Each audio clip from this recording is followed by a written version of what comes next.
Hello, everybody, and welcome to Where Are They Now in Sports? This is brought to you by Malibu Clothes. Get your suits right here at the Malibu Clothes building in Beverly Hills. And if you're not in the area, all you have to do is go to www.malibuclothesbh.com. Today's guest is not a former professional athlete, but he's a sports agent that when I saw the film, I was so inspired that I had to interview him.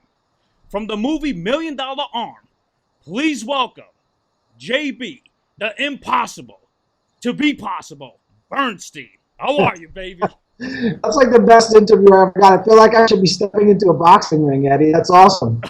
Thank you so much. That just came through my head, Love it. I love it. Before we talk about the film, what made you become a sports agent? I kind of backed into being a sports agent. I started at Procter & Gamble, just like most marketing guys, working in straight packaged goods marketing. Got an opportunity to be part of a baseball card startup with Upper Deck and started working with them, and that's how I got into sports. And then 1993, I went out, 94, right around there, I went out on my own, and my goal was I was going to be a sports marketing consultant for companies. And all of a sudden, I started to call from these athletes saying, hey, you represent me. And then I just kind of became an agent that way. My first client was Barry Sanders, and then it all just kind of snowballed from there. JB, what does it mean when you call a company and you try to brand them and they say no? What's your definition when you get rejected all the time? What's your definition of no? Maybe I'm crazy, but I don't hear no. When someone says no, what I hear is not yet, or I don't see what you see, or you haven't done a good enough job of selling me. But, very often do I hear the word no, and maybe that's just crazy, but it's been a successful philosophy for me. So I always kind of look at it like, if someone's saying no to me, it's because they don't see what I see, and that's good. I want to be the first one there. I want to be the first one to see something, because being at the front edge is where you want to be in business. JB, before the Super Bowl starts, why do you go home and watch it at your bachelor apartment or house or condo, whatever you have, with a pizza and a Diet Coke? I used to. I still go home, but now I go home to my house. I got a house and a wife and a kid. But, by the time the game comes around, if the Giants aren't playing, what am I doing there? It's a zoo. Last year, especially, the place that's cold. I mean, the security getting in and out. I'd rather just watch it at home. I got my own instant replay on the DVR. And ultimately, no one's bothering me. Most of my clients don't like to stay around. If you're not playing the game as an athlete, you want to get out of there. But now, when the Giants are in the Super Bowl, you actually watch the whole game, right? I'm there, yeah. So, I was there for the debacle against Baltimore. I was there for both Patriot wins. I was there for, even before I started with Upper Deck, I was a guy who would go to the Super Bowl, like when the Giants beat the Bills. So I'm a diehard Giants fan. Being a sports agent, you actually go to parties. You go to exclusive stuff. For instance, when you brought Barry Bonds to the Jay-Z 40/40 Club, he's hanging out with Beyonce, Jay-Z. What are you doing at that moment? What are thoughts are going through your head as you're hanging out there? I'm working, so it's these guys are, I talk, it's like being on the coattails of greatness. It's great, you're in the room, but the reality is I'm working, if they need something, if I got to make sure no one gets in there, no one bothers them, the media doesn't bother them, that we take care of whatever business stuff we have to take care of, so it's really not that much of a party for me. I'm the only one in the room working, usually, so, I just look at it as another night on the job. What made you think of India, of baseball in India? Like, what thought process was going through your head? And I'm sure a lot of your clients are like, JB, what are you doing? Yeah, I mean, there weren't a lot of people. It's kind of like we just talked about with no. There weren't really a lot of people who saw what I saw and what my business partners saw. But what we were trying to do is create Yao Ming, and that's it. And so once you decide you want to create Yao Ming, well, what is Yao Ming? Yao Ming's the first successful athlete from a country with more than 1 billion people, where that country has the inroads to be able to monetize sports.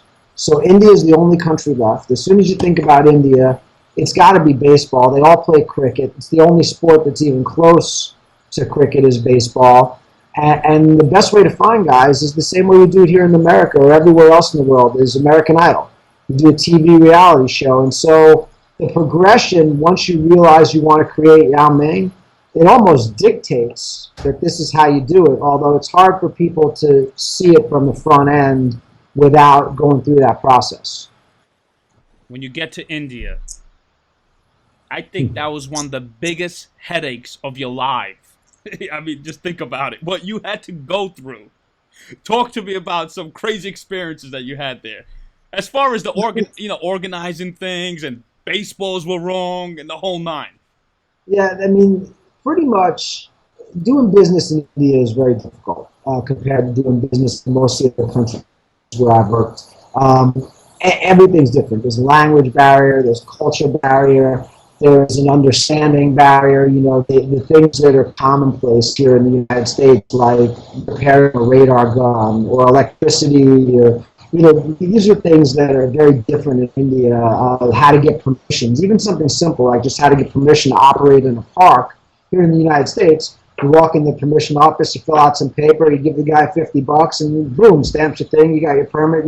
In India, it's like a whole process to get your permits, and so, you know, a lot of the deals are handshakes. Tell me the experience about you actually got arrested in India, because you know I got the news on that one. Yeah, almost. No. Almost. Okay. Yeah, we were in India, in Calcutta, and you know, same thing, permit issue. The cops said we didn't have the right to do it. We had to go to the military base, get rights from them. It was a whole long, involved thing. But yeah, we did almost go to Calcutta prison, but ultimately my assistant talked us out of it and was able to get the right permission. But it was a dicey thing. Actually, ESPN did an animated short of that actual experience that's on Grantland, Bill Simon's website. It's pretty funny to see like the animated thing and me and my assistant going through it, but we didn't actually get arrested. Although we were handcuffed, we never actually got arrested.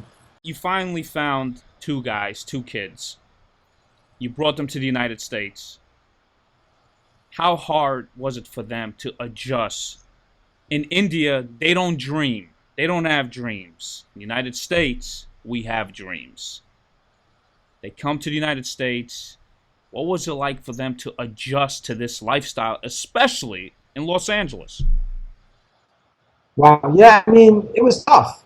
I'm not going to lie. I mean, just the task of learning to play baseball would have been tough enough. That would have been hard enough. What they were trying to accomplish, go from a position of never hearing of a sport to a pro tryout in 6 months. So that in of itself was tough. But I think what's even tougher is layering on top of that the language barrier, the change in diet, the change in supplements, the change in workout, the change in culture, religion, weather. I mean, every single aspect of their life was different from what they were used to. The onset of technology. I mean, the first movie they ever saw in a movie theater, I took them to see, and they'd never been to a movie theater in India.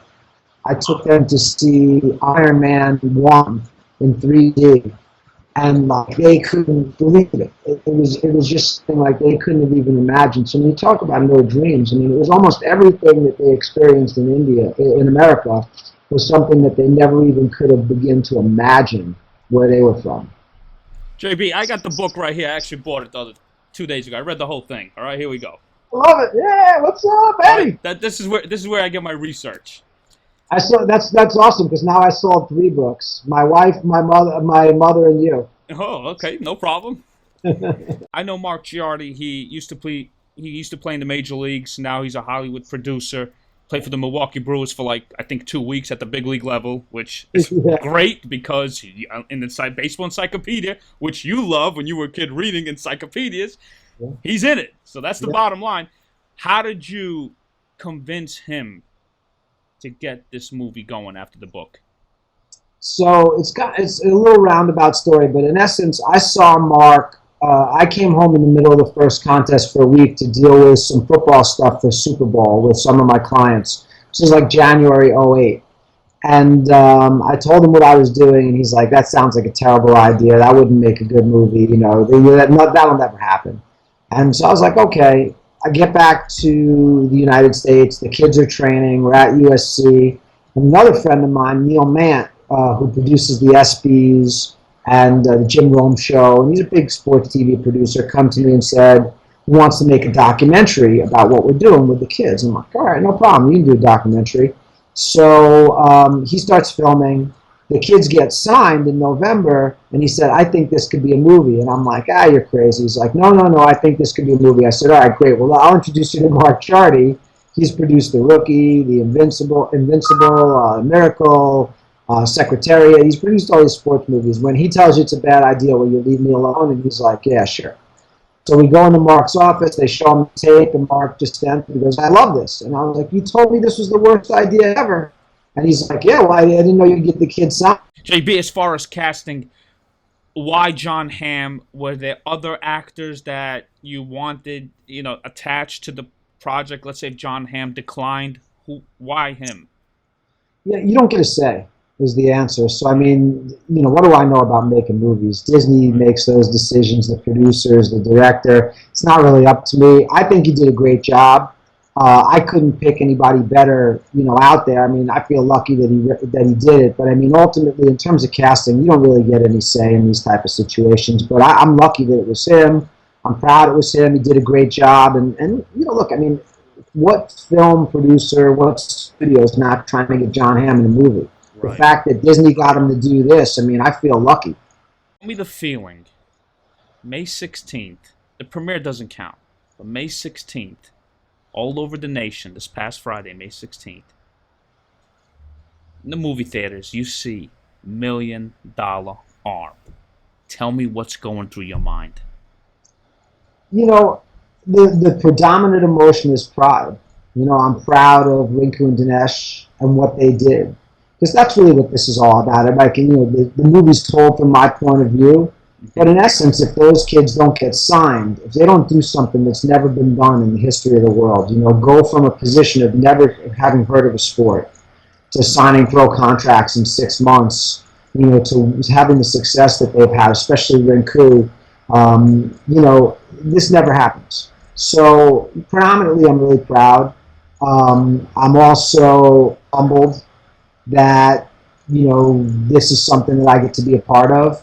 So, it's a little surreal, just kind of seeing your life story on a movie screen, no matter what it is. Just, it's that very few people get a movie made about their life. And so, I take that with the perspective of realizing that I'm in a really small group and I'm very lucky. JB, why did you propose to your wife, Brenda, in Grand Rapids, Michigan, at a Starbucks coffee joint? Come on, you don't think that's romantic? Oh, yeah, that's really romantic. So romantic. I mean, who does that? Yeah, you know what it was? We were already living together, and we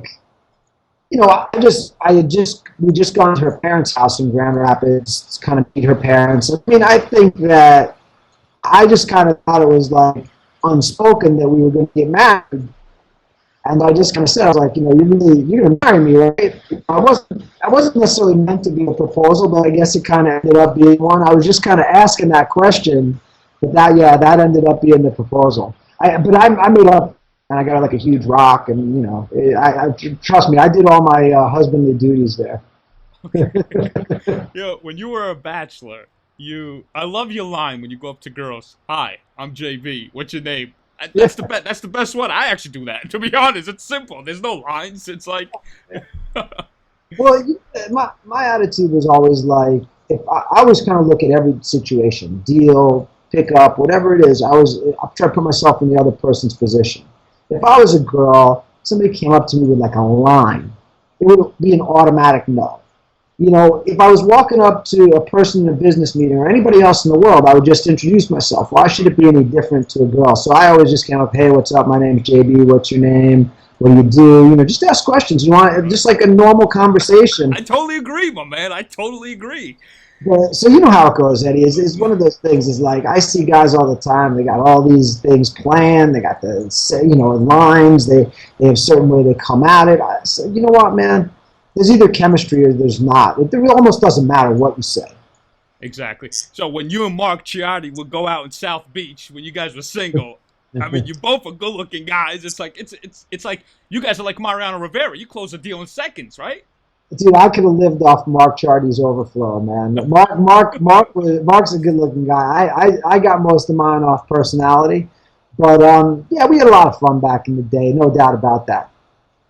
JB, there was one incident when you brought the kids to Barry Bonds' house, and Barry Bonds is telling them, "Hey, you got to know what the hitter's trying to do. This is your play. You're in charge." Yeah. Barry Bonds is not even a pitcher. And he said that to the kids, which I'm really shocked because for Barry Bonds, the pitchers are his enemies. Yeah, but, he became involved in this as a favor to me, which I appreciate. He's one of my clients, one of my really good friends, and he's at my wedding. He's a guy that I love, like a brother.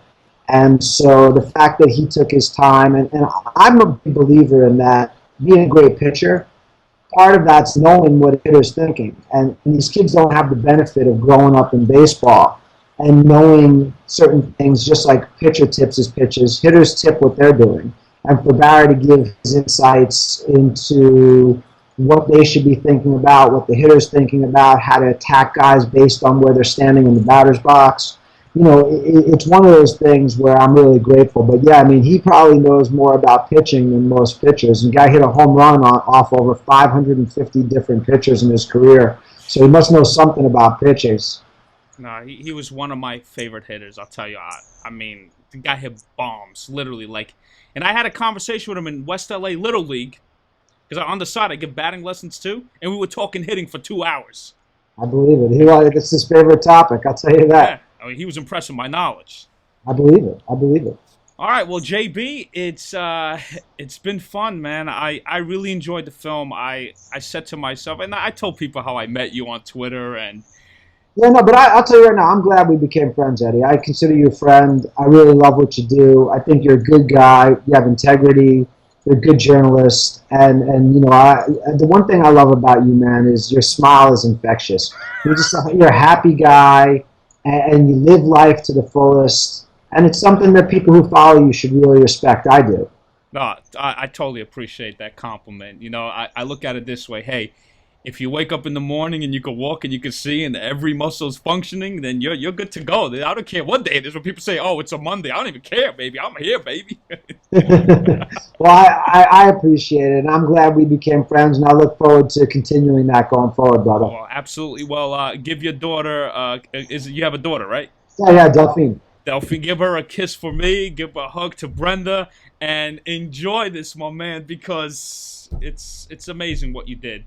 And that's why your nickname is the JB, the impossible to be possible Bernstein. Put that up. You got that? It's a little long for the back of my jersey, but I'm going to get it on a plaque. Make sure. All right, Eddie. Be good, brother. All right. Talk to you later. Take care.